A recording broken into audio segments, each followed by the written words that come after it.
why do I think you should vote for me? Number one is my fiscal responsibility. Tax and spend policies, we're fighting this from Annapolis. We've fought this at times from the federal government. We're lucky in this county. We've had good fiscal stewards the last several years in the county council. I'm talking at least the last 7 or 8 years when you look at the numbers. Our reserves are up. I think our taxes are still too high, but they haven't gone up. But there's some folks out there right now who would love to see, especially starting with the property revenue cap, to bust that. They want to spend more money. And the reason why they want to do it is they want to make campaign promises that they can then use our tax dollars to fulfill so they can get reelected and so they can move on to higher office. That is not my platform. My responsibility would be to spend our tax dollars like they're mine. And I've shown that time and time again with my business experience. We do have some challenges. Public safety, particularly with emergency medical services. Times are different. I mean, I was a cadet in the Parsonsburg Fire Department 30 years ago. We were on a wait list. People had time to drop what they were doing, leave the tractor out in the field and go help their neighbor out. It's 2026 and we're headed towards 2030 really fast. Things are changing. And the response time for emergency medical services, it's not from a lack of trying. They need our support. We have to come up with other areas that we're not going to spend the money in so that we can financially support these folks. Meanwhile, protecting agriculture and property rights is a topic that is going to come up more and more. The county, the state is looking at smart growth, and I say that tongue in cheek. It's not smart growth. They want to dictate to us from Annapolis down and tell us how to use our properties, whether it's solar farms or changing home codes. I'm talking to one person here about electrical codes. These are done from Annapolis as if they're in a glass house and there's no stones. I want to be a voice for us. Our education system, we're starting to see a transition to trade-based education, which I think is a positive thing. We could start with getting 92 ALS and BLS certified young folks through Warwick's program. We could also start with the airplane mechanic school out at the airport. These are jobs that would stay here, could pay well here. Kids don't have to devote 4 years to college and graduate college excessively in debt and then ask the government, the rest of us, to pay it off. I'm a small business owner. I still own small businesses. I'm fortunate enough that I don't have to operate them day to day, but I consult for some of them. I get to be involved in that, but I see their challenges. The state of Maryland, whether it's the way they collect sales tax, payroll tax, now I don't know if you know, but July 1st, there's a new paid sick leave that actually goes through your payroll taxes. Anyone here still working? You're paying 0.4% of your payroll right now to a program that you probably will never get a chance to use. And even if you do, the benefits of it are very minimal. Small business owners are up against this right now. And we're not even talking about supply chain and inflation issues. They're smart enough to handle that. They will figure that out. What small businesses don't need are more challenges from government overlords, whether they come from Annapolis or anywhere else. I want to open up those conduits through local government, and I want to make sure they have a voice. Recreation and parks programming, that's been a big part of who I am. I grew up here playing sports. I was lucky enough, as much as my mom would let me get toted to as many games as possible to play. Right now, our programming for the youth is just lacking, and there's all kinds of excuses. But we have more parks than we have programs, and groups like the park I'm a part of in Pittsville, we have put the programming back in parks, and I want to continue to do that. We haven't used any tax dollars to do it.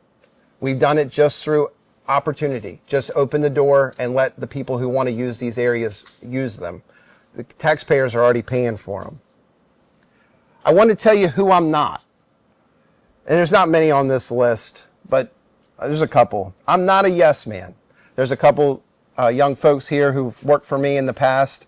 I don't like yes people. It doesn't work. There's a time and a place to collaborate, to get all ideas on the ground, and then we got to march forward. Even if we're wrong, we'll make an adjustment, but we're going to go forward. I don't like to work behind closed doors. And I'm going to tell you, it's a short-sighted philosophy for those who do. Because the moment that you get caught, you have nowhere to go. So back to being not being a yes person, if you collaborate early, you delegate early, and then there's problems, you have a team. And you want to talk about a team, look at how many folks came out today just to hear me talk. And that's what we can build. The things that I can use, my experiences that I can leverage into positive outcomes for our community, my successful business experience, okay? Not everything I've done in business has always worked out the way I wanted it to, but I'm good at realizing when something's not working and pivoting, working with the people around me and making it better. My education, I haven't talked much about that here today, but I have a degree in agriculture. My love from the time I was 12 years old was to work in sports turf.